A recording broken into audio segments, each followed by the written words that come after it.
Benarkah pendirian Padepokan Dimas Kanjeng hanya untuk membantu anak-anak yatim dan fakir miskin, dan apakah ada keterlibatan aparat penegak hukum dalam kasus ini? Ya, kita akan berbincang langsung dengan Wakil Ketua Komisi 3 DPR Beni Kaharman dan juga ada kuasa hukum taat pribadi Muhammad Soleh dari Surabaya, Jawa Timur. Selamat malam Bapak-Bapak. Selamat malam Mbak. Ya. Saya ke Beni, Pak Harman dulu. Pak, kalau lihat Komisi 3 DPR RI mengunjungi sampai memberikan perhatian khusus kepada kasusnya Dimas Kanjeng taat pribadi ini, apa sesungguhnya yang didapat oleh Komisi 3 DPR setelah melihat langsung ke lokasi?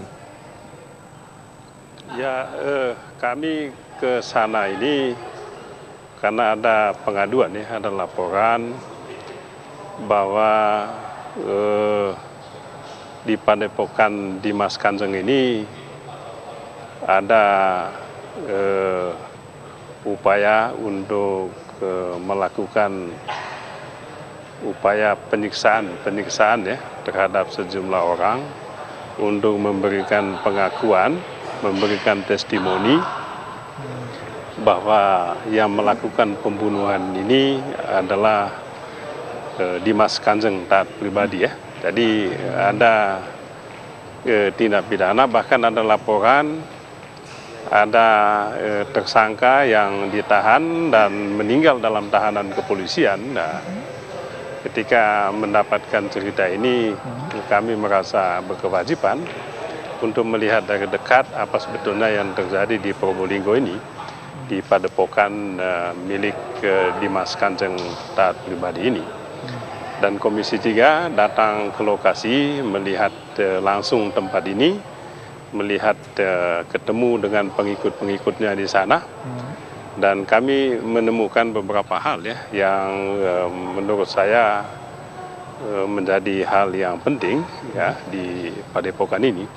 Di Padepokan ini ternyata tidak hanya orang Muslim, tetapi juga ada dari agama-agama lain, agama Buddha, Konghucu, kemudian agama Kristen juga ada di sana. Dan dari seluruh Indonesia, dari Papua ada, dari Bali ada, dari Sulawesi ada. Jadi ini kan hal yang menarik ya. Apa sebetulnya yang terjadi di sana? Dan setelah kami tanya itu, alasan mereka ya kami datang di sini untuk kemanusiaan ya. Untuk kemanusiaan, dan ada sumbangan juga yang sukarela begitu ya. Pengikut-pengikutnya, dan juga tidak wajib.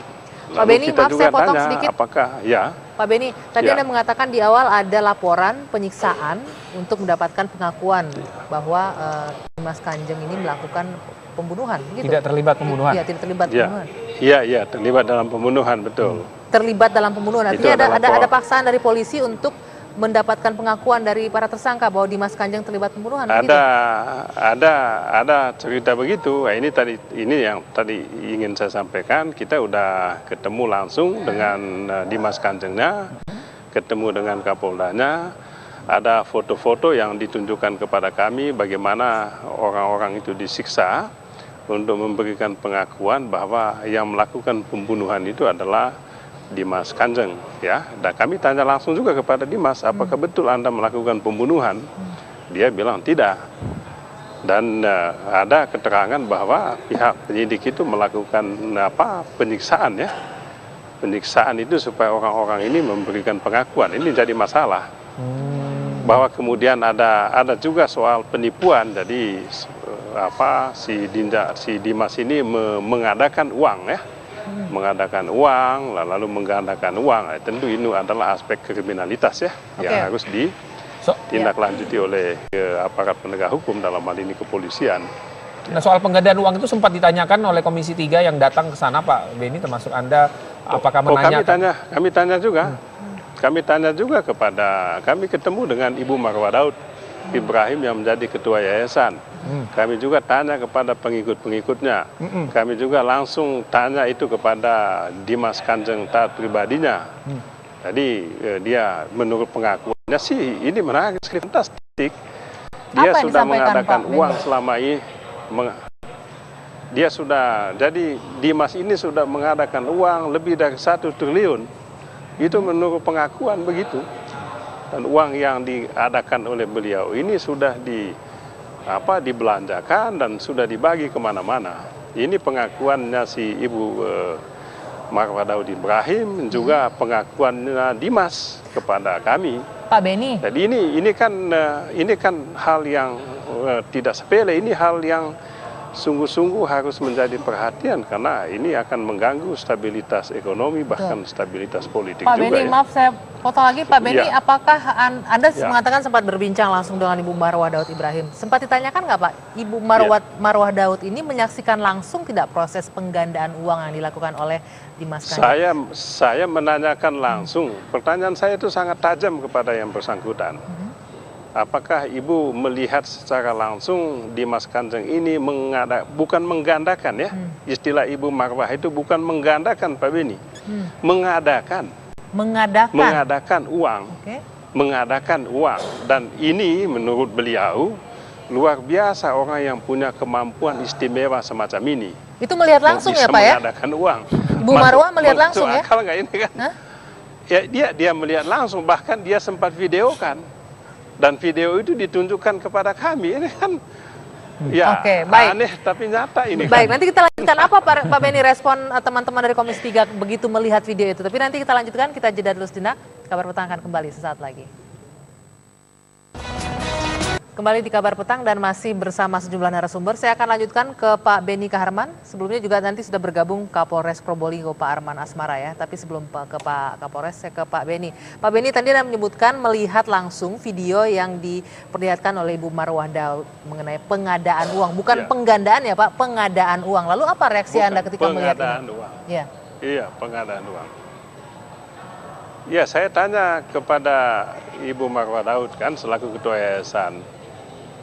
Saya tanya Ibu Marwah, apakah betul Anda melihat langsung Kiai si Kanjeng Dimas ini menggandakan uang? Langsung saya dikoreksi oleh Ibu Marwah, bukan menggandakan Pak Beni, mengadakan. Jadi Dimas Kanjeng ini punya kemampuan untuk mengadakan uang.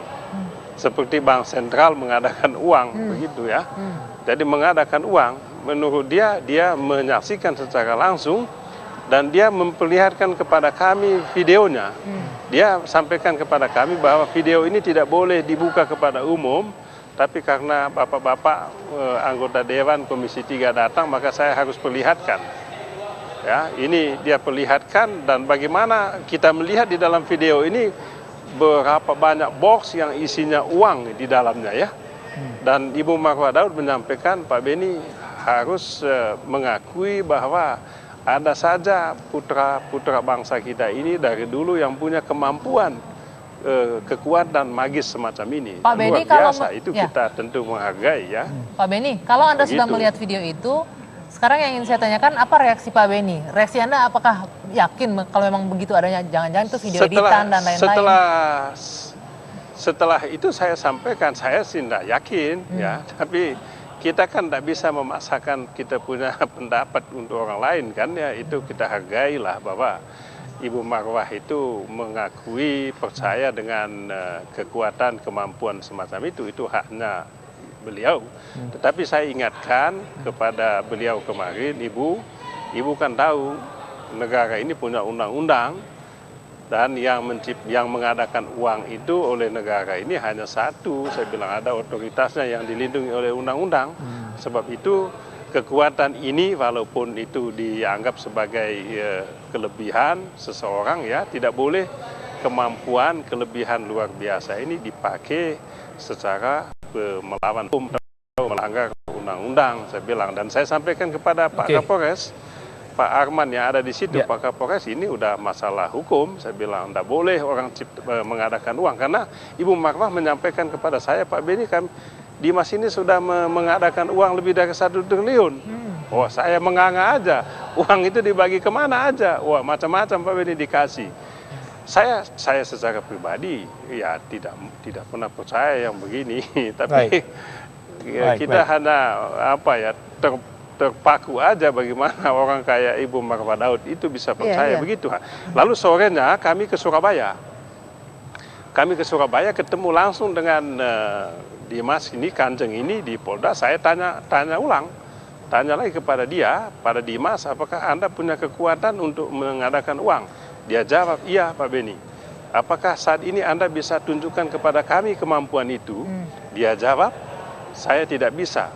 Saya tanya lagi, kenapa tidak bisa?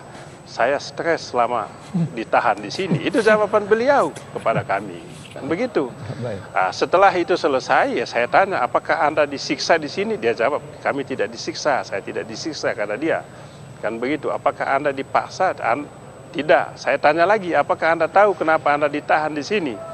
Dia jawab, saya tahu Pak Beni, saya ditahan karena saya dituduh melakukan pembunuhan. Saya tanya lagi, apakah Anda melakukan pembunuhan? Saya tidak melakukan pembunuhan, tidak pernah menyuruh orang melakukan pembunuhan.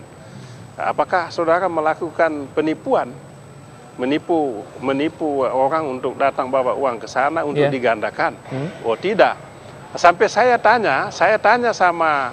Bagaimana dengan uang mahar Pak Beni? Kan para anggota itu kan memberikan uang mahar Pak. Oh iya, uang mahar istilahnya, tapi kan tidak wajib kata dia ya, tidak wajib, itu tidak wajib, siapa yang kasih, siapa yang tidak. Masalahnya begini, ada satu orang, ini coba Anda bisa bayangkan, pengusaha dari Sulawesi, percaya begini, ada pengadaan uang di Probolinggo, lalu dia menyerahkan katanya uang 200 miliar, kan begitu. Ternyata setelah dikembalikan, uang 200 M itu ya, bukan uang yang asli lagi, dengan emas batang tetapi sudah palsu. Uang palsu sama emas palsu. Nah, ketika saya tanya kenapa uang palsu sama emas palsu ini diciptakan dibuat oleh Kanjeng ini, saya tanya kepada Ibu Marwah Daud, dia bilang Pak Beni itu bukan palsu. Masalahnya ketika mau dikembalikan uang 200 M dan emas satu itu bongkah itu, ya Dimasnya ditangkap. Padahal supaya uang itu bisa kembali ke aslinya harus disentuh oleh tangannya Kanjeng ini ya. Coba bayangkan itu. Tambah nggak masuk akal kan? Ya, baik Pak Beni, kita coba ke Pak Kapolres kalau begitu. Aneh tapi nyata. Bagaimana penegakan hukum nanti ya tentu saya sampaikan kepada Pak Kapolda. Pak Kapolda ada di Jawa, di Polda waktu itu ya, waktu kita wawancara dengan Dimas, Pak Kapolda ada. Baik. Saya ingin ke Pak Kapolres kalau begitu, Pak Arman. Pak Arman, bagaimana dengan kasus ini Pak? Sesungguhnya kalau selamat malam. Malam Pak. Kasus dengan penggandaan atau penipuan ini terbukti Pak, karena kita tahu Dimas Kanjeng ini kan sudah dilakukan rekonstruksi atas kasus pembunuhan. Kalau untuk penggelapan dan penipuannya bagaimana Pak? Untuk kasus penipuannya itu sementara sudah dilaksanakan proses hukum di Kepolisian Daerah Jawa Timur langsung sama Direktorat Kriminal Umum dengan 3 LP, 3 laporan polisi. Nah, ini mau mengkonfirmasi Pak Arman. Tadi di awal Pak Beni mengatakan ada laporan tahanan disiksa untuk mengaku menyebutkan bahwa Kanjeng Dimas ini terlibat kasus pembunuhan. Benar adanya? Tidak itu, memang itu sementara pada saat kegiatan penyelidikan yang dilakukan sudah sesuai dengan Mindik Pak. Kemungkinan besar itu pengakuan sepihak, di mana kami juga sudah dilaksanakan pengecekan langsung dari Propam di bulan Juni, melihat daripada hal-hal yang kira-kira menjurus ke situ. Sementara di dalam prosesnya clear Pak. Tapi kan ini membuat Komisi 3 DPR itu datang Pak untuk melihat adanya laporan masyarakat yang mengatakan bahwa terpaksa melakukan tindak kekerasan untuk mengaku bahwa memang Dimas Kanjeng ini adalah ikut terlibat dalam melakukan pembunuhan Pak. Memang dalam kegiatan-kegiatan yang sebelumnya memang banyak hal-hal yang baik medsos, kemudian di dalam kegiatan media sosial ataupun kegiatan-kegiatan yang surat-surat pengaduan demikian. Namun demikian dalam pembuktiannya sendiri, di dalam pelaksanaan kegiatan yang dilaksanakan oleh anggota Reskrim di dalam penindakan kepada pelaku-pelaku pembunuhan, itu sudah kita konfirmasi dan kita sudah dilaksanakan kegiatan pengawasan dan pengendalian sendiri dari Propam Polda dan Propam Mabes mengecek kebenaran daripada laporan tersebut dan laporan tersebut dinyatakan clear. Oke, Pak. Tidak ada masalah. Ya, Pak Arman, sesungguhnya siapa Pak Dimas Kanjeng Taat Pribadi ini Pak? Kan sudah lama ada di wilayah itu Pak, sudah beraktivitas sudah sekian lama, kemudian baru sekarang ada laporan, kemudian ada kasus pembunuhan, penipuan. Sesungguhnya sosok Dimas Kanjeng ini siapa Pak?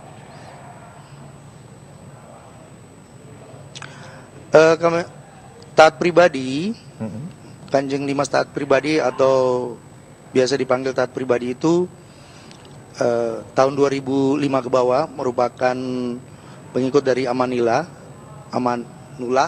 di mana kegiatan-kegiatannya bersama para sultan ada 4 orang, yaitu 2 korban atas nama Ismail maupun Abdul Ghani serta Ali Munif di situ. Kemudian di 2006 mendirikan padepokan sendiri.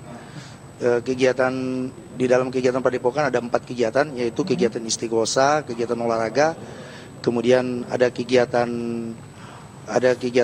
mahar apabila masuk menjadi pengikut, kemudian yang ketiga kegiatan sosial pun ke masyarakat.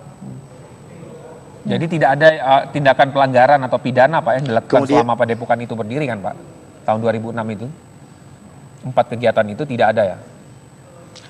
Ini yang kami dalami adalah kasus di mana perorangan ya Pak ya, perorangan dan kelompok. Di mana pada tanggal 2 Februari 2015 itu kasus pembunuhan dan terungkap dan kita ungkap di tanggal 16 Mei 2016. Kenapa tidak diungkap pada awalnya? Karena memang kesulitan daripada kesaksian sendiri, kemudian alat buktinya sendiri.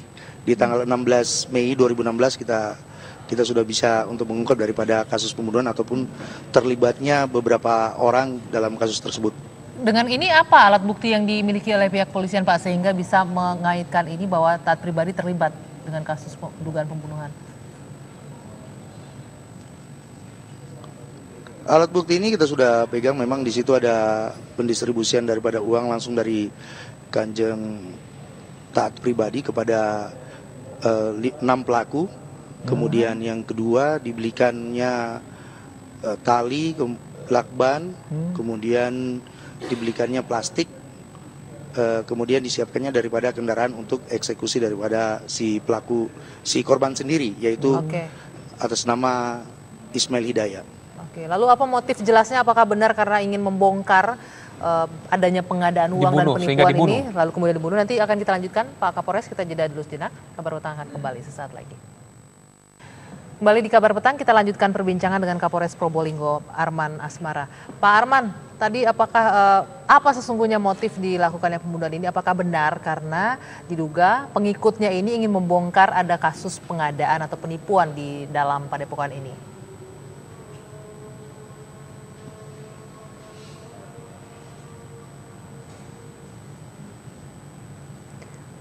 Pak Arman? Ya, tampaknya belum mendengar tadi. Baik, karena kita mencoba memperbaiki komunikasi dengan Kapolres Probolinggo, kita ke kuasa hukum dari Taat Pribadi, Pak Soleh. Bisa mendengar kami? Halo? Ya, Pak Soleh, sejauh ini apa yang disampaikan oleh Taat Pribadi mengenai dugaan pembunuhan yang diotaki terhadap 2 orang pengikutnya? Jadi gini, Mas Kanjeng itu tidak pernah mengatakan bahwa oh ya saya terlibat, tidak pernah sama sekali. Kasus ini kami tangani itu sejak akhir Mei, itu belum menjadi berita nasional, di mana saat itu ada 7 orang-orang dekat Mas Kanjeng ini yang ditangkapi oleh polisi tanpa pernah dipanggil untuk menjadi saksi. Tiba-tiba Pak Misal Budianto tanggal 27 Mei diambil di rumahnya pada jam 4 pagi, pada saat sholat mau subuh itu dipukuli segala macam.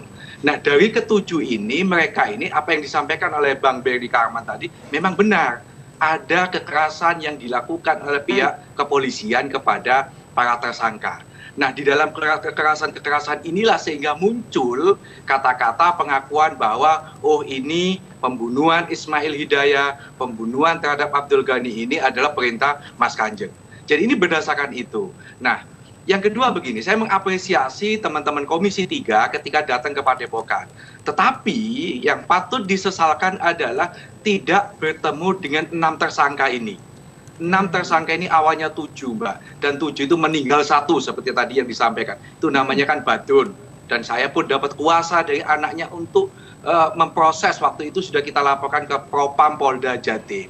Maksud kami begini, benang kusut ini harus dibuka secara terang benderang.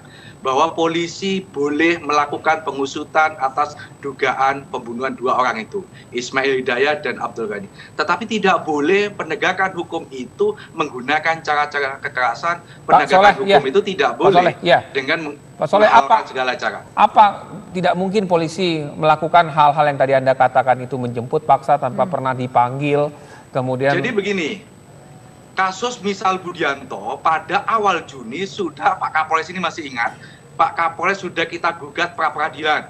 Pertama, dia diduga ikut serta pembunuhan Ismail Hidayah. Pembunuhan Ismail Hidayah itu terjadi Februari 2015. Ada durasi waktu 1 tahun. Kenapa sih tiba-tiba langsung main tangkap? Kenapa tidak dipanggil dulu sebagai saksi? Ada putusan Mahkamah Konstitusi nomor 21 tahun 2014 yang mewajibkan siapapun orang yang mau dijadikan tersangka harus diperiksa dulu sebagai saksi. Artinya ada rentan yang panjang 1 tahun itu, panggil aja sebagai saksi.